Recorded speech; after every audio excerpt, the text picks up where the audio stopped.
Captain, enemy ships decloaking off our port bow. They're charging weapons! Shields up! Red alert! They're firing!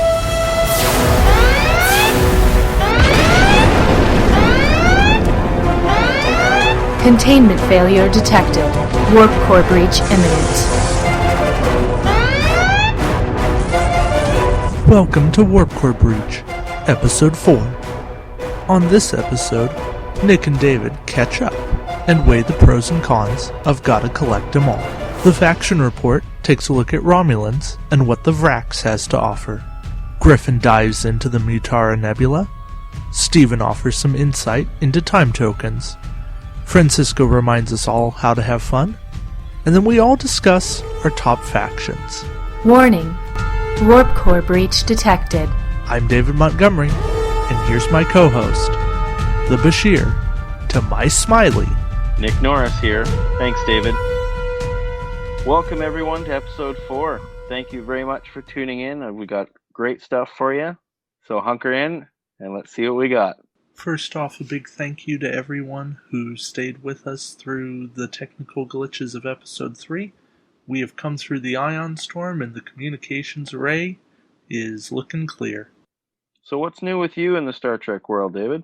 Well, still working hard on the shipyard. This week we're taking a look at the USS Reliant, the tricks we can pull with that. If fortune holds well and my shop gets new ships in, then I'm probably going to take a look at the Vrax, or maybe the Thunderchild. I'm not quite sure which way I want to go there. I'm certainly enjoying mine. I know, I'm jealous. You've got 3 Thunder Children up there. Yeah, well, what can I say? And also, just a quick note for people, the Star Trek Attack Wing page that's associated with Trek Talking is running trivia contests for a Q-Pack giveaway. And that's running until August 27th. So if you're on Facebook, do a search for Star Trek Attack Wing. Probably the first page that comes up, and you can find out more info there. Thanks for that, David. Yeah, so Nick, what's new with you in the Star Trek Attack Wing world? Well, we're just in our little 2-week limbo in between tournaments. We're going to be hitting up QOP2 tomorrow night. Yeah, I'm really looking forward to that one. So we'll get you an update on that a little later. And also, I've been collecting the Star Trek Eagle Moss ships, and I've got a few new additions there, including the Thunderchild. Very happy. When it rains, it pours. Oh yeah, bring on the Thunder Children. In the wake of Gen Con and a new wave of release, hope springs eternal that we'll hear news from Worf. But until then, there's always the Rules Council on Facebook to help you out. So what's this whole deal with Star Trek Attack Wing having so many wonderful ships that Star Trek fans just gotta collect them all? Well, I'm not quite sure, because it's an affliction that seems to have us both under its grasp. Yeah, I'm addicted. Yeah, I think there's a parody song in there, fix. but neither of us are going to sing it for a couple of reasons. One, copyright and money issues, and 2, well, you don't want to hear us sing. I'm sure there'll be a Filk song coming out at some point. But yeah, I know I have a standing order with my local store that says, give me one of everything. Sounds like me. Yeah, unfortunately, that's great for them and bad for my wallet. I think I hear crickets chirping in mine. Yeah, about $40 a month is tough to swallow. No kidding. About 45 and up here in Canada. Yeah, well, that's the exchange rate for you. Yeah. So, the reason we bring that up is we wanted to take a look at the notion of gotta collect them all. And if that is actually the best way to go about this game. Yeah, like having all the cards, all the ships, certainly gives you the library that you can build pretty much anything. But is that really necessary? Now, of course, an ideal solution would be if you had a buddy and you could split the collection. Say, hey, I'm going to have these 5 factions, you're going to get those other factions, and we'll make it work. Mm-hmm.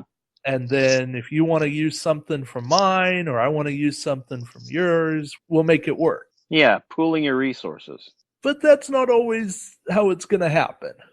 No kidding. Right. Like me being the TO in my neighborhood, my neck of the woods, I kind of make it a point to get everything so that I've got all the options, not only for myself, but when new players want to come in and play, or if some of my buddies find they're just a little bit short, I'm ready, I'm there, I've got what they need, and they're good to go. And for me, I'm kind of in the same boat, though with a smaller player base. I'm also the ship provider for myself and my girlfriend, which leaves me getting more mileage out of the ships, but still not everything. And it also has led to buying a lot of doubles of certain ships to get cards that we both really like to run in certain situations. Mm-hmm.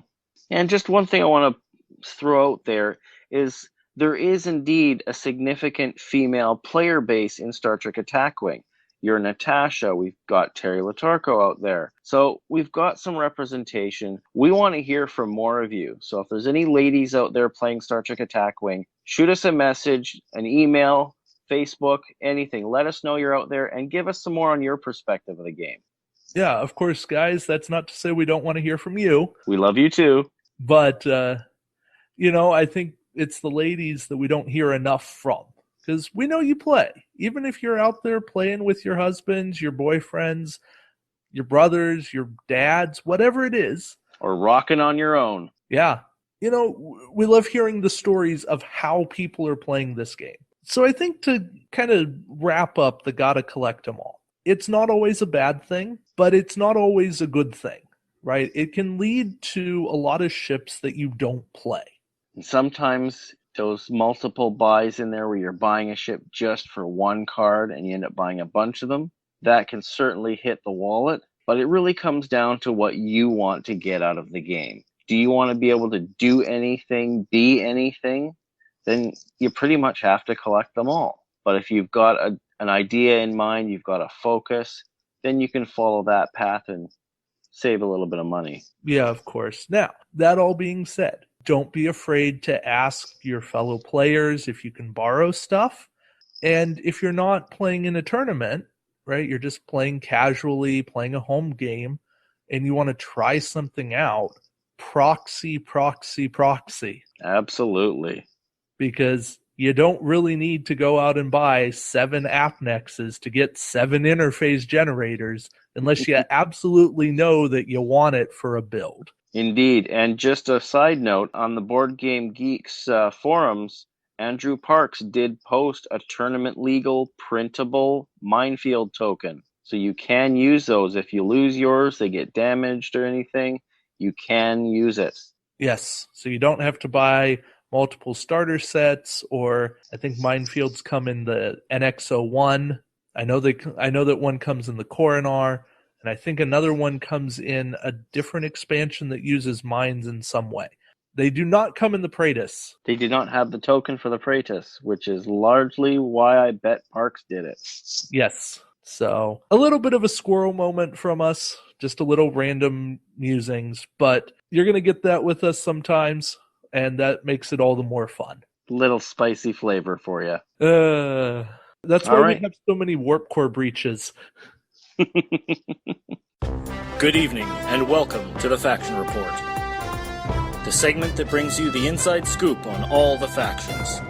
We'll show you how they really work, expose their weaknesses, find innovative combinations, and help you make them work better. And now here's your host, the man who is not Picard, David Walton. Hi everyone, last time I spoke about the Tong, which is the Klingon release from Wave 17, and how it helped or didn't help the Klingon faction in Faction Pure Play. This time I'm going to talk a little bit about the IRW Vrax, which is the Romulan release from Wave 17, and talk about how it helps or doesn't help the Romulans in Faction Pure Play. The big problem that the Romulan faction has is action economy. Whereas other factions have captains or abilities that allow you to take multiple actions in the same turn, the Romulans don't. Another thing that the Romulans struggled with for a while, certainly at the start of the game, was that they didn't have really high primary weapon values and high attack values. The Dideridex, which is the standard Romulan ship, only has 3 attacks. That's not the case really anymore because of the Scimitar being 6 primary weapon value. But it would be nice to have some abilities that would boost the attacking value of some of the Romulan smaller ships. The other thing that the Romulans don't have as a faction, which would be quite a nice addition is that they struggle to have any kind of main combat vessel that sits in the 24 to 26 point range. They do have Prototype 01, which is a ship that sits in that range, but it's not really your primary attacking type ship. If you look across the other factions, Dominion, for example, have the Keldon class, which is the perfect, really high-powered attack ship that sits in that 24 to 28 point gap. Unsurprisingly, the Vrax doesn't fit into that gap. It's a Valdor class ship, much like the Valdor before it, and its ship ability is nice, but I don't think it's necessarily brilliant. If you take a 4 straight, you can use as the ship abilities a 4 bank instead, but you treat it as a red manoeuvre, so it stops you from taking any actions. Basically costs you an action, and I really think that a better option to achieve almost exactly the same thing is to do that 4 forward and then take a sensor echo, which will allow you to have a similar facing. I can see situations where having a 4 bank instead of a 4 straight and a sensor echo would be good, but having said that, it's so situational that as a ship ability, it's nothing really compared to the Valdor's ability, which is to add the 1 red dice when you've taken a green manoeuvre. But still interesting, and the meta in the game at the moment seems to be shifting more and more towards manoeuvring being the primary concern of most ships, so maybe a nice little ability to check out. This pack comes with 2 captains. The first is Suran. It gives you a little bit of dice efficiency for an action. Again, doesn't really solve the Romulans' problems of action efficiency. And he's 4 points, skill 6. There are other options for 4 points that are skill 6, which I think are a little bit better than this one. The other captain/admiral that's in the pack is Valal, who allows you to drop a couple of defense dice in order to get an evade result. Now, statistically speaking, this is brilliant, but it's an action cost, even as a fleet action. And if you're taking Valal as an admiral, you're not taking Mendak, and Mendak is a much, much better admiral. I'd say Mendak was one of the best 2 or 3 admirals in the game at the moment. The elite talent that comes with the pack is coordinated attack. It's a nice car. It has potential to move yourself up in the action sequence. I didn't really speak about it at the start, but Romulans do have some issues with getting really high skill captains on their ships. You have to spend out on tactical officers to get that little bonus to your captain. Coordinated attack, possible. Situational, expensive, and it's a discard, but not an action. That's potentially something else that's useful. Talora is one of the 2 crew that comes with the pack. She's a range 3 only ganking card, which is not something we've seen before, but it is quite interesting. Discard this card to target a ship at range 3. Discard 1 crew upgrade of your choice on the target ship. Potentially a good combo breaker, particularly before you've got into that engagement range. The weapon, flanking attack, it's very expensive, 6 points. It would add 2 to the primary weapon value of a ship like the Vrax. I can see a potential here to use triphasic emitters and the independent Romulan fleet captain that reduces the cost of weapons to get flanking attack for 3 points. On a ship like the Galgathong or the Vortavor, having that as an option is potentially something that will surprise people a little bit. So I like that. The other one that this works with is Rekar from the Prometheus expansion. Rekar was the Romulan hijacker captain who allowed you to discard the upgrade you were using to get +1 attack dice on it. So if you're discarding it anyway, which you do with flanking attack and triphasic emitters, it might be a good little combo there. But the real key to this pack, and what makes this pack worth buying for Romulans, is the photon torpedoes and the plasma torpedoes. And obviously you've seen this before, and I brushed over this a little bit in my last section, but I'll say this: time tokens. If you don't know what time tokens are, because you don't play D&D Attack Wing, have a look, pick up this expansion. Basically it allows you to reroad torpedoes without spending the action, and for Romulans that's massive. Even more so when coupled with Bridge Officer. 3-point crew upgrade, Disable, who allows you to reduce the number of time tokens you place by 1. 2 sets of plasma torpedoes, Galgathong, 2 bridge officers. You've got a little ship there with a heck of a lot of punch. So that's why I would say that this particular expansion is worth picking up. Thanks very much for listening. I'm not Picard. Coming up, Steven takes an in-depth look at time tokens, what they mean, what the future might hold for them, and how they already have worked in the past. Stay tuned for that. You don't want to miss it. Up next, we have Dave Griffin, and he's going to go through the Mutara Nebula mission from the Reliant pack. Hi, this is Dave Griffin.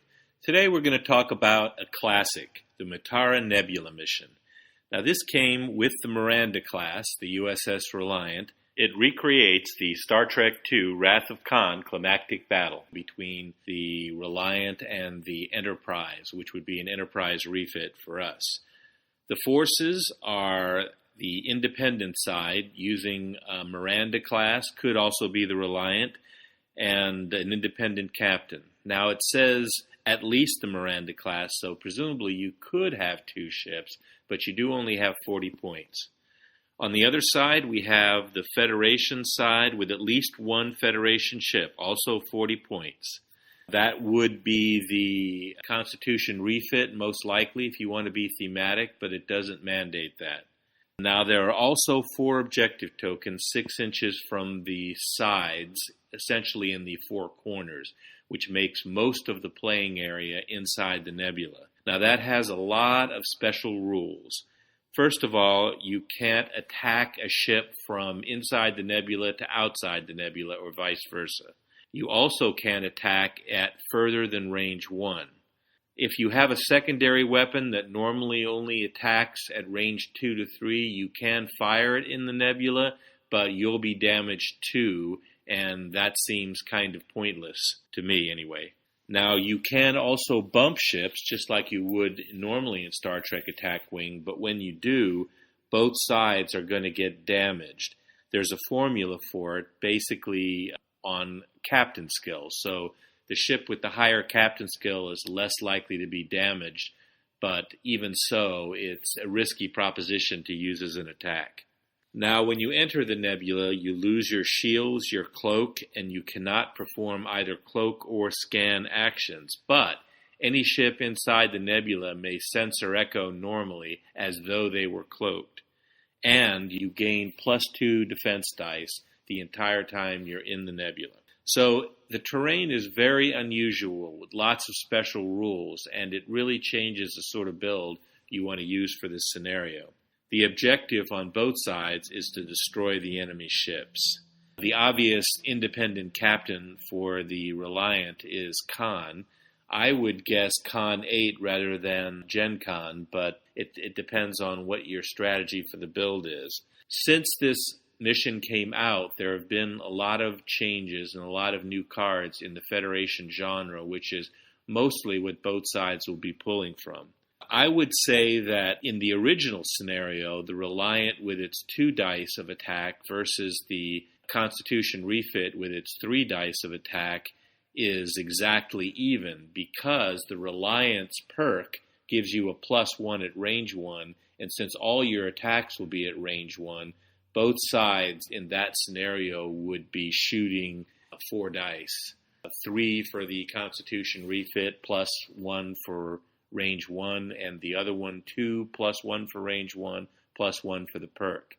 Now, if you start adding other upgrades and you unbalance that attack strength from both sides, you could well unbalance the scenario. And there are a couple of good ways to do that these days. For instance, you can put a Type 8 phaser array on one of them. If you do, I would recommend you put it on both of them. Additionally, since this ship came out, the NX-01 came out with its enhanced hull plating. Since neither of these ships are going to be having shields, the enhanced hull plating has the potential for absorbing the damage from one side or the other. So I would recommend, if you're going to use enhanced hull plating, you might want to use that for both sides too. There are a number of interesting aspects to builds. One is both sides will have their shields down. So all those gankers which rely on your shields being down and your enemy's shields being down have the potential for being very destructive. Superior intellect, for instance. But even Follower of Khan has the potential to be useful. On the Khan side, Khan 8 has the potential for creating a lot more crits. Of course, the enhanced hull plating is going to absorb a lot more damage too, but with Type 8 phaser arrays on both sides and enhanced hull plating on both sides, you are going to be throwing a lot of dice, 5 dice on both sides. So there's a pretty good chance that you're going to get a crit through occasionally. especially with Khan's ability to turn battle stations into crits. So Joachim, as an add-on to Khan, has the potential for choosing the crit that you inflict on the Constitution refit. And Attack Pattern Omega has the potential for putting a core breach on the Constitution refit.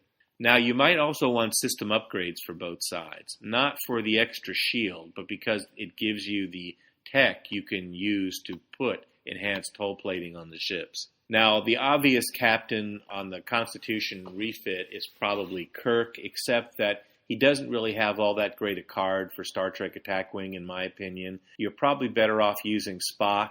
Now, target locks only work at range 1, but when you can do it, it can make a big difference in quality, and that is a big advantage for the Constitution refit side. Pavel Chekhov is another good choice for either side, really, because you're going to have some aux tokens to work off if you have enhanced hull plating. And if you can work those tokens off by doing wipe maneuvers, that's going to be an incredible advantage. There are lots of other cards which work in a lot of other bills, like the 3-point William T. Riker. Always good to have an extra defense die with an extra battle stations conversion. And like I said, it is possible to use bumping to try to kill your opponent. But to do that, you have to have the superior captain skill, and you're still taking a risk. You could do ILEA on your ship to avoid losing your actions, but you're still going to potentially take damage. So this is a scenario that I really like. It's a classic scenario. I'd give it 4 out of 5. I think it's worth playing, and it changes radically depending on what the bills are on both sides. I think both sides have a pretty even chance because they're pulling from the same faction. The Khan side has the potential for pulling from other factions too, especially independent, but the Fed side has the potential for using Chekhov and other thematic crewmen that can really make a difference. So go out and have some fun with this scenario. Have you or a loved one been injured, killed, or erased from existence by an omnipotent being? Get legal representation by R. We fight the other letters so you don't have to. Call WCB Q no more. Hi everyone, this is Steven Vandeventer, manager at Da Vinci's DreamWorks 2 in Jensen Beach, Florida again. This week I'm going to talk to you about time tokens. For those of you who do not know, time tokens work like this. Many upgrades instruct a player to place a certain number of time tokens on them. The player places that many time tokens on the upgrade and cannot activate that upgrade again until after all of its time tokens have expired. During the end phase, the player removes 1 time token from each of his upgrades. Currently in the game, we just have the cryogenic chamber and several different torpedoes. The torpedoes work almost exactly the same as any other torpedo, with the exception that after you spend your target lock, you must place 3 time tokens on the card. So the turn you use this, we'll assume turn 1, you go to the end phase, you would remove 1 of the time tokens. During the end of turn 2, you would remove the second time token, and the end of turn 3, you'd be able to remove the final time token. So on turn 4, you'd be able to fire the torpedo again. Now you're probably thinking, well, that's kind of stupid. Why not just play a regular torpedo? I only have to disable it, so I can just re-enable it, acquire target lock, and fire. And there are plenty of captains and abilities that allow you to do this even more proficiently, like the USS Jaeger. You don't even have to disable your torpedoes, photon torpedoes. Lojor can disable himself instead of the torpedo. Skill 9 Captain Picard can acquire you a free target lock. Captain Spock can acquire you a free target lock. You have the USS Enterprise E. You don't even need a target lock when firing torpedoes. And the Galgathon, you don't need a target lock to fire plasma torpedoes. These are all great cards that you can use. But what ends up happening is when you're using these abilities, you're focusing all of your actions, free actions, on re-enabling a torpedo and firing again right then. So that's all you're doing, unless you have more free actions piled onto that. With the time tokens, they are slower, but you get to take a more efficient turn. Say the turn that the torpedo is ready to be fired, you should have already acquired your target lock. You don't need an action to re-enable the torpedo. It's already up and ready to go. You could take a battle stations now. So when you fire this torpedo, it'll have a more quality shot to it. That's pretty beneficial in my book. Now, we did get some cards to help with the time tokens. For example, with the IRW Vrax expansion, we got the Bridge Officer, who's generic. You can place them on your ship, and just a static ability. Whenever you place time tokens on your weapons, you place 1 less. Well, that's pretty good. If you have a couple of torpedoes, if you want, like for the Galgathon, you could fire a torpedo and it only gets 2 time tokens. Then at the end of that turn, it'll have 1. Next turn, you could fire a different torpedo and it'll go down to 1 while the other one's ready to go. And you can kind of go back and forth. This isn't too bad.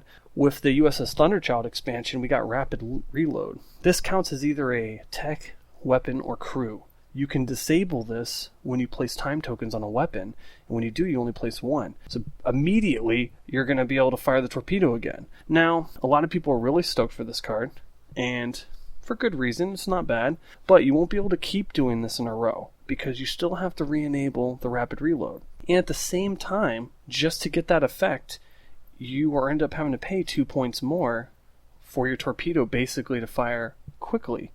A lot of people have been looking at the USS Enterprise E, like this would be great to fire the torpedoes. And granted, its ability is good, but so far none of the torpedoes have a higher attack value than the Enterprise E's base ability anyways. You could just give it dorsal phase array, fire 360 at 5 dice, and use your action on battle stations, or use your lock-on to actually reroll the dice. So I don't think the Enterprise E is meant for any of these torpedoes. Now that doesn't mean that you can't try it. If your meta you're having trouble and you want to do range 3 shots, or you just want to fire a torpedo, like the Chronoton torpedoes would not be a bad idea, but they don't have time tokens on them yet. I would assume eventually we might get some. And that's what we're looking at too, is this mechanic could be really good later on. We should see a lot of different expansions that could use the time tokens different ways. Already on the rules card, they talk about continuous effect tokens, that they're going to place an ability on your ship or on an enemy ship or whatever. We don't know because there wasn't one in any of these 3 expansions. And time tokens are ticking down, and they are in effect until the time tokens are removed. And this is already something that exists in D&D Attack Wing, but this will be really fun for Star Trek, and I can't wait to see this in use.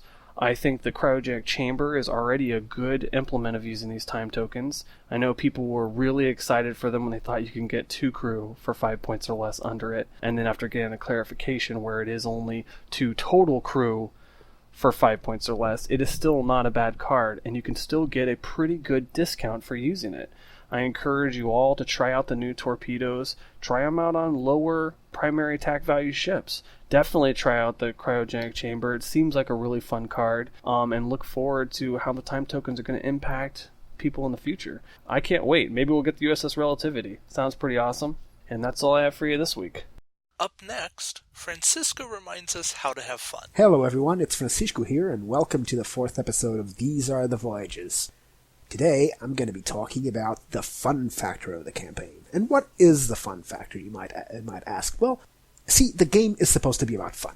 I really don't care what you have to say about the competition and the tournaments and all that stuff. When the game is made, it's supposed to be fun. Every game is supposed to be about fun. Even at the start, even the most competitive of us were drawn to the game because it was fun to play. And everything else, including the competitive scenario, just builds from that aspect. Our campaign was meant to be fun above all. As a secondary objective, it was meant to bring new players into the game. As the third objective, it was meant to be a slight, an easy introduction into a competitive or a semi-competitive environment, which would then lead to what we are doing now, which is running OPs. It was an easy transition from a casual to a competitive element with this semi-competitive gameplay that we held in the middle. But the fun factor was always our top priority. And how do you ensure a fun factor? Well, the first thing is you cannot be too strict. I mean, I'm running the campaign. So the first thing I decide is, unless we have an odd number of players, then I am going to step away from the campaign. Because if we have an even number of players and I'm playing, that means that whenever I play, someone else is sitting out. And I can't really have that once I'm doing an event for other people to get into the game. Whenever I'm playing and someone else is just twiddling his thumbs in a corner, that means that I've failed as an organizer. Someone is not having fun. So that's the first thing you gotta do, is you gotta be in the mindset to consider that you might have to sacrifice your own personal fun to ensure that everyone else meets the objective that you set. The second thing is, you really can't be, too uptight about things.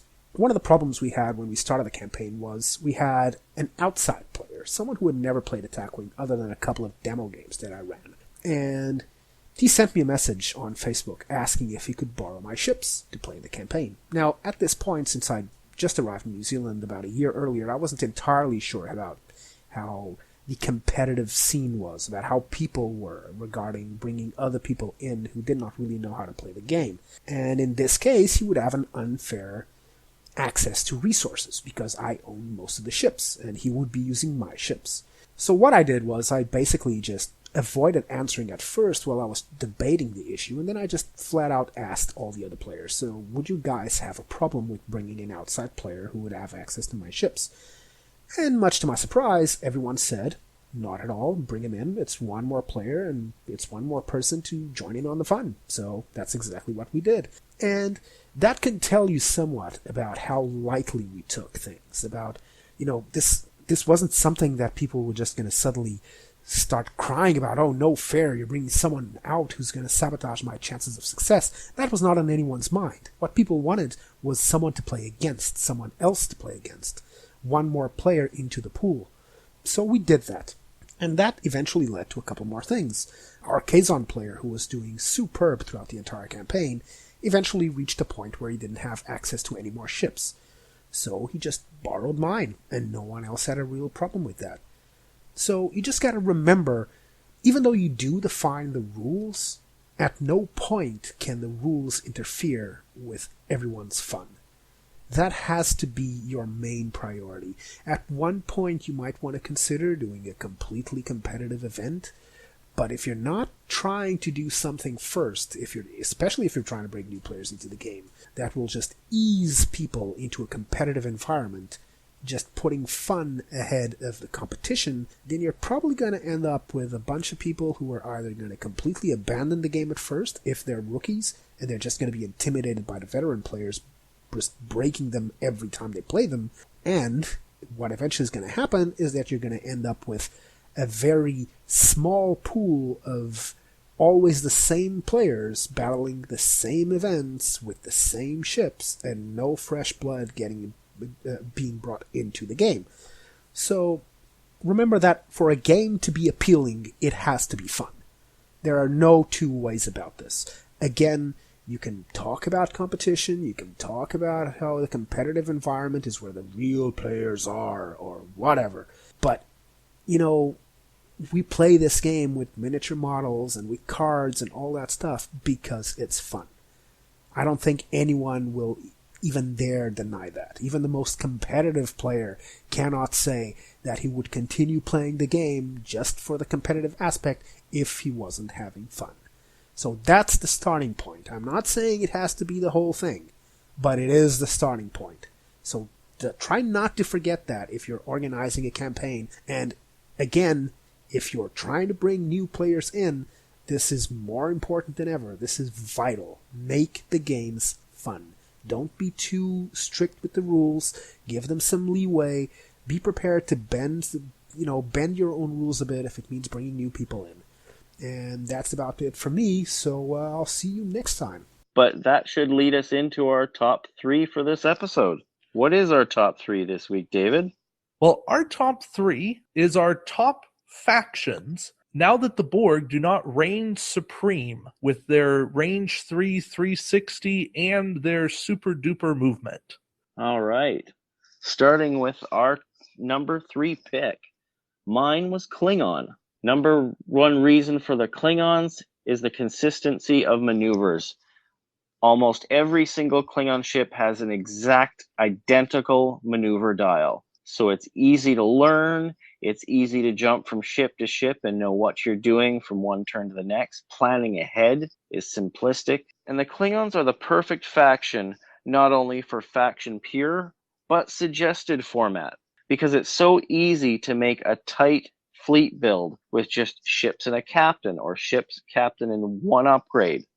You can fit a lot in a fleet with these guys, and they hit hard. Yeah, I'm totally on board. Klingons made my short list, and it is for the reasons you said. Simplistic ships, good captains, great synergy in and of themselves, and just straightforward play.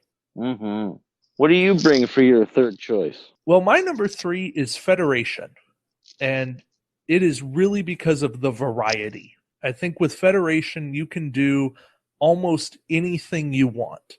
You want to go hyper defensive, you can do it. You want to go super attack die stacking, you can do it. You want to go hyper maneuverability, you can do it. So Federation gives you so many options, and that's kind of my catchphrase, that they just can't be ignored. They have high attack, they have quality with their attack, and they have great captains, they have great crew, they build combos like nobody else, and they have really good ship abilities. So that is why Federation made my number 3. And it made my number 2. So we're right on the similar level with that one. Huzzah. Indeed. Well, let's lead right into your number 2, David. Well, my number 2 is the Borg. Ooh. Yes, so in a list that's all about what's good now that the Borg aren't amazing, well, it's the Borg. And it's a different kind of Borg. It's the Scout 608 Borg. It's the Maneuverability Borg. It's Meganometric Guided Charge Borg. So it's using Borg in a little different way. It's not just pure offense, run in there, joust, fight Borg. It is sneak alongside your opponent, get the right kind of shot. Borg tactics. Yeah, it's Borg tactics. It's Borg as a scalpel rather than a hammer. So they finally bring the cutting beam in, only not literally. Well, yeah, they made cutting beam obsolete with the 50-point rule. Yeah, unfortunately. But fortunately, my venue does not need that. So I've got some interesting ideas, and I'm going to be bringing the cutting beam back. Awesome. Look forward to hearing about that, maybe in a Knicks intermix someday. I think we just might. All right. So, Borg, still really cool. And Nick, what's your number 1? My number 1 choice is Mirror Universe. Top of that is because they can just hammer and hammer and hammer. They've got the largest variety and selection of multiple attacks. Whether you're fighting a swarm or fighters, these guys are going to make sure that you can just whittle them down to either being ineffective or dead. Not to mention the fact there's some really cool stuff here. We've got the Assimilation Target Prime, we've got Kiana Prime, we've got Regent's Flagship, we've got all sorts of different ships that have been pulled out of the regular universe, tweaked, twisted, changed, and made really funky cool. It's exciting, it's fun to play, and that's what the game's about. It's got to be fun. And Mirror, it's fun. Yeah, it really is. Mirror is also my number 1. Hey. And as we've said, if Nick and I ever line up on a number 1, you know we mean business.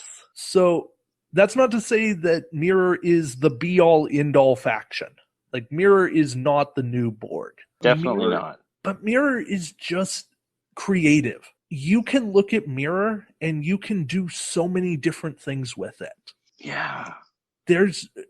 Even if you're going cross-faction, unlimited play, Mirror is a great platform to build upon. I find Mirror is kind of a balanced faction in a way, too, because for anybody out there that's ever played role-playing games with, like, perks and detriments and things like that, you get certain things that benefit you, they boost you up, but at a cost.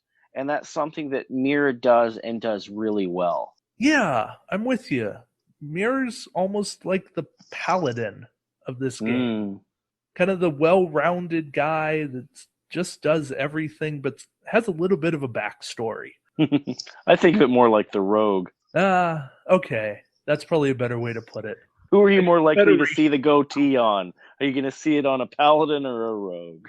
Yeah. But yeah, I mean, even now, like Admiral Worf, nobody's running him because he doesn't work with fighters. Well, he still works with the ISS Avenger. He still works with the ISS Defiant. Mm-hmm. And that works really well for Mirror. I've used them in double Defiant builds before. Throw them on something like the Regent's Flagship, put in the Mirror and the Fed Defiant, because even if you're going ship pure, you're not fleet pure, you can do that bit of a change up. Yeah. So there is something here. Mirror is a great option here, and that is why we both love it as our top faction right now in a post-Borg nerf world. I just want to do one little shout out to the Terex for bringing in that additional phaser array to bring in a little bit more joy to the Romulans.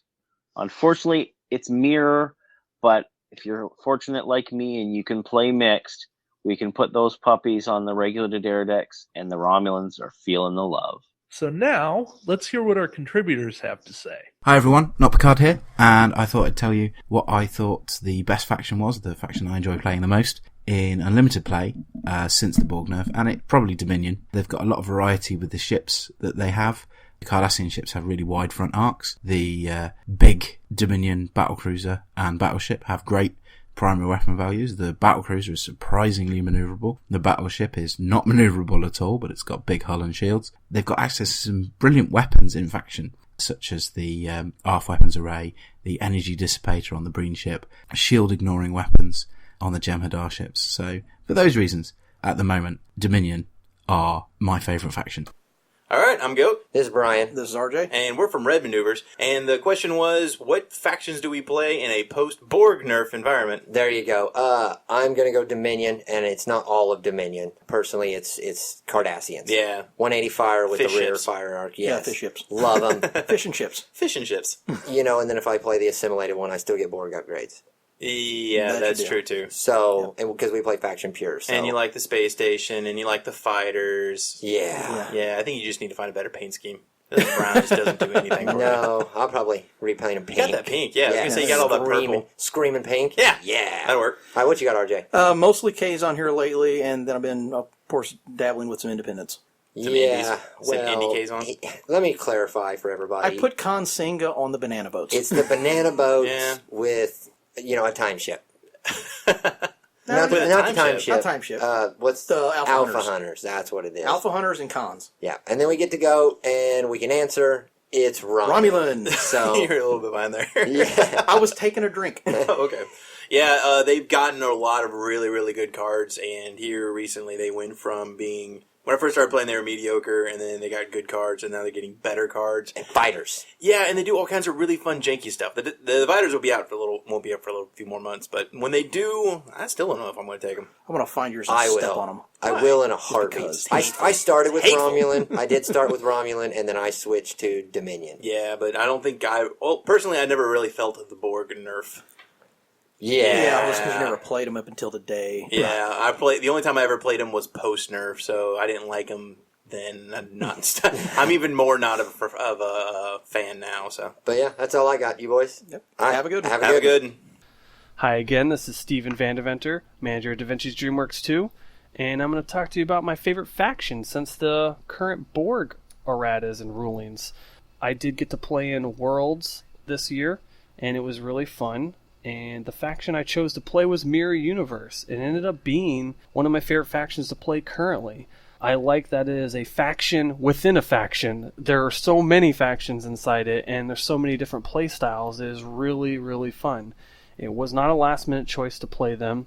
I thought about how I'd see a lot of scimitars or a lot of cloaking ships, or I wanted to get as many attacks as I could. A lot of people go for quality, and I could have done that too, I guess, but I thought having as many cool attacks sounded really awesome. So I took stuff like the Avenger and the Defiant and the Prakish, and I was using cards like Rebellion, which can let me fire an attack after the opponent attacks me. We won't go back. If they try to affect one of my upgrades, I get to make an attack against them. Tashiar, if I blow up, I make an attack against them. I had Mirror Spock activating Strafing Run so I could make an attack at somebody not even in my forward firing arc after I moved to 3. Then, of course, you got the very favorite Admiral Worf allowing my Avenger or Defiant to shoot during the activation phase. The benefits to this faction doing this is allowing me to shoot during the activation phase, which ships do not get a cloak benefit. I found this to be very beneficial in my favor and just really fun to play in general. So far, the cloak ships seem to be pretty thematic to the episodes that they're from.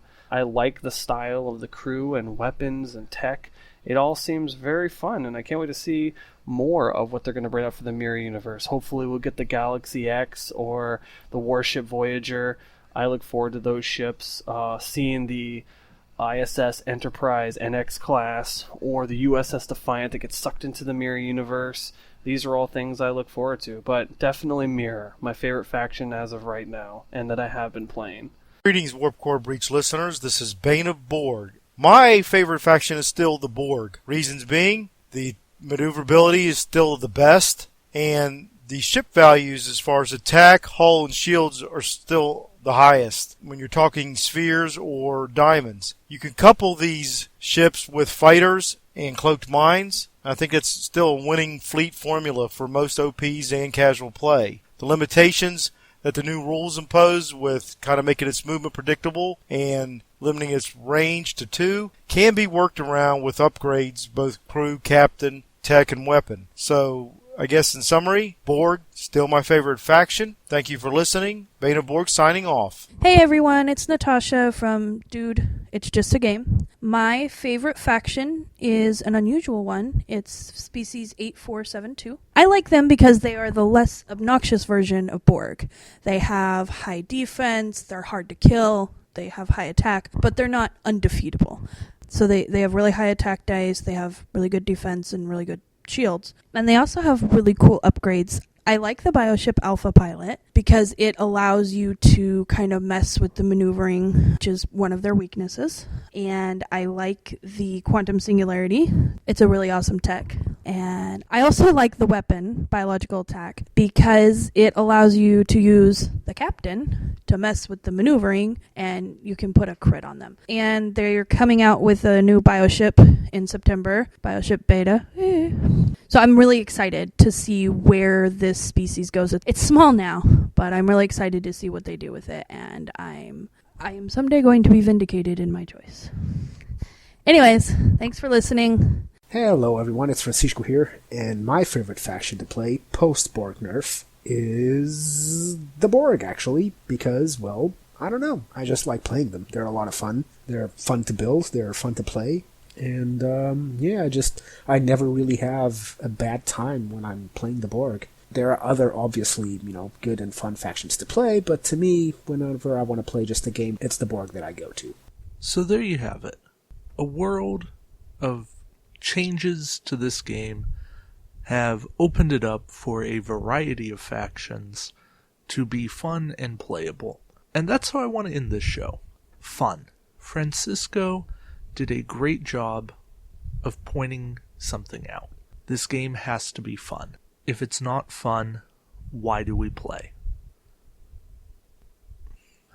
Competitions are great. Competitiveness is great.